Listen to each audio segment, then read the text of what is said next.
салом апаҷон, ман Шаҳбоз, яке аз деҳаҳои дурдасти вилояти Суғ мебошам, ки дар синни 12 солагӣ ошиқи духтари 10 сола шудам, ки бисёр дӯсташ медоштам. дар таги барфу борон соатҳои дароз мунтазир мешудам. як маротиба ҳам бошад рӯи ӯро бубинам. дӯстдории мо моҳу солҳо давом кард. мо ҳар саҳар ҳангоми ба мактаб рафтан пинҳонӣ вомехӯрдем. хулоси гап хушбахт будем. пайвандони духтар намехостанд ки мо якҷоя бошем. аммо ман аз баҳри худам гузаштам, аз баҳри ӯ не. дӯстдории мо 6 сол давом кард, ки бо амри тақдир ман бо хизмати ҳарбӣ рафтанӣ шудам ва инро ба духтар гуфтам.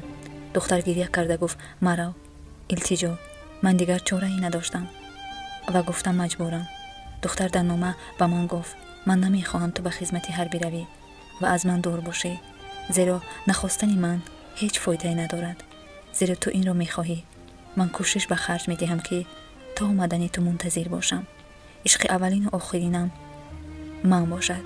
бо таъби волидаву хотири ҷамъ дуои падар ва модарамро гирифта 13 октябри соли 2018 ба хизмати ҳарбӣ рафтам. дар хизмат 3 шабу аввал ба ёди ӯ хобам намебурд ва аз омадани худ хеле пушаймон шудам. бо як дӯсти наздикам занг задам. ба хонаи онҳо рафт ва бо ӯ ба воситаи телефон гап задам. хурсанд гуфт: худро эҳтиёт кун. ман бошам боз аз паси хизмат 6 моҳ шуд хизмати маро ба хабаргирии падару модарам омаданӣ шудам ва рӯзи иди қурбон ба дӯстам занг задам. аҳволпурсӣ кардем ва гуфт: як хабари бад дорам. дӯстам гуфтам: чист? гуфт: дӯстдоштаи туро ба шавҳар медиҳанд. гуфтам: дӯстам, вақти шӯхӣ нест. дӯстам гуфт: афсӯс, чунин аст. ман бошад ба дасти ларзон ва чашмони гирён ба худ гуфтам: наход ки он духтар аз баҳри ман гузашта бошад. охир ваъдаҳои додагиаш куҷо шуд? ва ҳар чӣ зудтар ба қишлоқ омадам, вале духтарро дида натавонистам ва бо падари духтар ҷанҷол карда боз ба хизмати ҳарбӣ рафтам. дар рафти хизмат ҳама мегуфт: дӯстам, чаро сиқӣ? ва ба онҳо мегуфтам: дарди диламро шабҳо дароз, дар пасгоҳҳо фақат табассуми ӯ, чеҳраи ӯ аз пеши назарам дур намерафт. аммо ба худ гуфтам: Шаҳбоз, он духтар барои ту дигар вуҷуд надорад, вале дилам ҳамеша ба ёди ӯст. ба дӯсти беҳтарини ман Хуршедҷон ойладор шуданӣ буд ва маро гуфт: 18 январ тӯй ман аст, ҳатман биё. ман аз деҳа дилам мондагӣ буд, аммо ба хотири ӯ рафтам.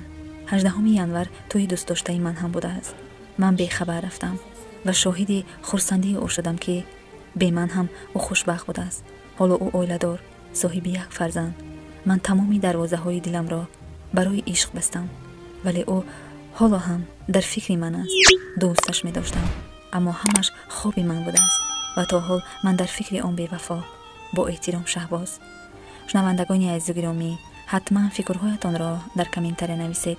саргузаштҳои моро метавонед падилитса кунед, канали моро дастгирӣ кунед ва касоне ки мехоҳанд саргузашти худашонро равон кунанд, ба описани ҳамин видео даромада равон кунед. саргузашти мо ба поён мерасад. мегузарем ба саргузашти нав. аввалан саломи худро ба кулли тамошобинони канали Навортиҷа мерасонам. номам Махфӣ, аз ноҳияи Деваштиҷ, қалъаи дӯст мебошам. ман аз кӯдакӣ бисёр духтари аълохон будам. фақат ба дарсҳо ҷавоб медодам. ба дарс бепарвогӣ намекардам.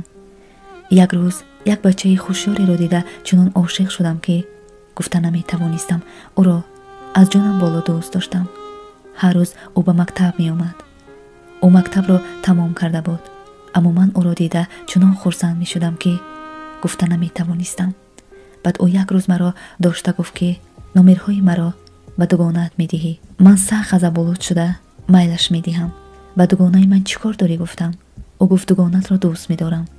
гуфта номерҳояшро дод. ман номерҳоро гирифта хона рафта то шаба гирья кардам, ки дӯстдоштаи ман дугонаи маро дӯст медоштааст. баъд пагоҳ баъди дарс аз дарс мебаромадам, ки ӯ маро дошта пурсид, ки чӣ кор кардӣ? номерҳои маро ба дугонаат додӣ? ман гуфтам: ҳоло не. ӯ ба ман гуфт: илтимос зудтар бидеҳ, хоҳарҷон. ман майлу гуфта аз пешаш рафтам. шаб ба хулосае омадам, ки худамро ба ҷои дугонаам гузошта ба ӯ занг мезанам. ба ӯ занг задам. салом рухшодсози хубӣ? ӯ гуфт: мешавад. кӣ ту? ман гуфтам: номерҳоятонро додагиест. дугонааш ҳастам. ӯ хандида гуфт: ба ту як гап доштам. чӣ гап дорӣ? ман туро дӯст медорам. ман гирья кардам. гуфтам: ман дигар одам ҳастам. او گفت تو کی هستی؟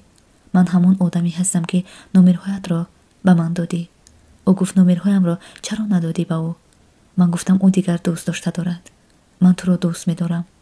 وقتی که تو را نبینم همان روز برای من روز نیست. التماس تو هم مرا دوست دار. او تلفن را کشت. چند بار زنگ زدم. تلفن را نبرداشت. پگاه شد به درس رفتم.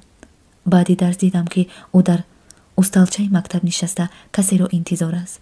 مرا دیده رویش را گردان. من هر روز دوست داریم زیاد می شد. یک روز به مغازین رفته ایستاده بودم که دیدم که او از پشت من آمده ایستاده است. من او را انتظار شدم.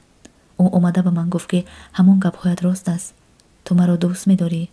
من گفتم بله. او خرسند شده گفت ای دختری زیبا، من هم تو را دوست داشتم. خلاصه هر روز به مکتب می اومد. هر روز مرا انتظار بود. بعد درس هر دو تا خانه می رفتیم. من او را چنان سخت دوست می داشتم. برایش جانم را می دادم. بعد یک روز فهمیدم که او را فاتحه کردند. من تا حال به خود نمی آمدم که آدمانی که دوست می دارم نصیب دیگر شوند. او دیگر به نزد من نآمد. مرا حقارت می کرد که من تو را دوست نمی دارم. من که تو برای وقت گذرانی بودم. سخت دلم شکست. او حالا ریب سرا می باشد. نامش رخ شد. در ریپش شخ. چه حادثه که من شد در ریپش می خواند. نامی مرا دلبر گفته. نامی من دلبر نیست. نامی من مخفی. اگر همین را روزی گوش کنی رخشاد، بدون که من تا حال تو را دوست می دارم. تا حال جانم را دریغ نمی دارم. چقدر وعده های دروغ به من دادی که کی می داند با چندین دخترها هم وعده های دروغ داده باشی.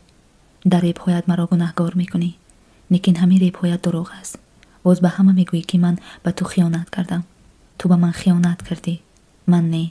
من به خاطر تو شده همه خواستگارها را رد کرده ایستادم که روزی آمده تو مرا می گیری. نخود همین قدر بیدل شده باشه. از رنگ روی من بیزار باشه. 4 قطار ریبش را می خوانم. التماس اپای مدینه همین را هم گوید. اگر این ریب در گوشت رسید، آخران وصیتم. نامی بچه را رخشاد مان. این آخران نصیحتم. وقتی من مردم، التماس برای من گریه نکن. وقتی مرا یاد کردی، رخشادی بچه را بوده کن. همین گپت را می گیرم. اگر که بچه دار شدم، نامی تو را می گذارم. اگر دختر دار شدم، نامش را دلبر می گذارم. اگر همین سرگذشت من روزی به گوشت رسد، رخشاد، بدون که آدمی هست که تا آخری عمرش. داروی امروزه ما برای کسلی قند، برای کسلی قند، ساختن دیابت یعنی که از 12 نمود گیاه گرفته شده به هر داروی خوبه برای قند اورانی قویدن برادرها یکی از داروی بهترینه ای فیرمای عربیان می برای معلومات پر رقمای اینه بالا دا برآمده است یا که اینجا دیگه دامه برویا همین دا مراجعت کنید معلومات پرش در شما میگم. سلام برادرها، داروی امروزه ما از فیرما اکادینور یعنی سنول برای برداشتن ایمونیته، برای گردش خون، برای تپش دل، برای در ارگانیسم چی نمود پارازیت‌های هستن میکشه برادر. سنول یکی از داروی بهترینه با فیرما واپشه فیرما بومویشه. برای معلومات پور را ایرا فهمیدن در رقم‌های بالای اکران بدن مراجعت کنید. همش میگم. برای برادرها اپا خوراکی قوه نداره، سر میخیزه کار رفتن نمیفوره، سر میخیزه خونه و در شکیدن رفتن سیلا نیست. برای شما ما اکای قوت آوردیم. اکای قوت قطعی اپای قوت در خدمت شما که برای امونیتت شما را برداشتن، برای شما را بودری کردن خیلی یاردم میکنه. برای معلومات پر را فهمیدن رقمو را زنگ بزنید میگم. سلام برادرها، اپا و خواهرها، اینک دارویی که در دست ما میبینید این هم ای فیرما اکادینات برای برادرها و اپا و خواهرهایی که به زوریاتن چنده این سالاشی داودوی ایسوسو کردستین که فرزند داشته سبب ما میشیم شفا را الله میته. فیرما اکادینات برای زوریاتا برداشتن پرسنتی که مردینه کمای بلند میکنه، شهوت زنم میواردوره، ایمونیتت هم میواردوره، کسلای قنده پخودنی هم خیلی یاردم میکنه. چنده این فونکسیون داره برادرو. برای همون زنگ بزنید. اون بچه‌ها اسپارسمن دیده سینو های دیده سی خیلی نگاه کنه برادرو. شما در غریبی مغز چغز خیلی رد کمه بینیم ما امیر در درون یعنی قطعه پر کردیم آوردیم که полни ход шумо бародаро фақат спорт да заниматься кунед. Инамира ки тамоми мағзи чағзи мавизи чавиз ҳама дар дуруниш ҳастай беҳтарин дорувай весамета масай хушрумета ёрдамета барои маълумоти пурраира гирифтан дар рақамҳои болои экран буда занг бизанед. барои бардоштани иммунитетам хеле ёрдам мекунад барои ҳам бародароира ки мақсад тоже ҳами проценти чизшон ои манишон камай. беҳтарин дорувай бародарои дору ҳамаш дорувои гиёҳиян марҳамат муроҷиат кунед. доруи имрӯзаи мо яке доруи беҳтаре ки ин номуш мешуд дар ҳама ҷо биромадагиай фита свеча ки ба номи аманат хеле машҳурай. инш боша барои мардҳо барои гемарой барои дурунаму рудое ки ғирғир қирқир мекунанд ва хинекӣ дорен инш боша барои мардҳо иш боша барои занҳо. хела бовар кунед озифои хуб дора хела ёрдам мекунад. мегириш роҳат ча мебинӣ комментарияда ба менависӣ. барои ира ёфтан дастрас кардан аймо рақамҳои болои экран будада занг бизанед. бародарое ки мехоҳед хеле риш ям хеле бовар кунед мега ҳамин мардак чӣ дора риш дора мефуратон ки хеле риш кунед мефуратон ки хеле бовар кунед зебо боше марҳамат. барои ин мо шуморо вардем миноксидил ултраи беҳтарин ки яке бо мошиниёшай ина ҳадидесе ина барои дастрас кардан барои аймо ёфтан барои и рақамҳои болои экран да ина ҳадидесе занг бизанед плюс и вақте ки ира харидорӣ мекунед ина иш падарка ира мизаролик меган массаж мекунед ба ира мешад ки кафолати 100%.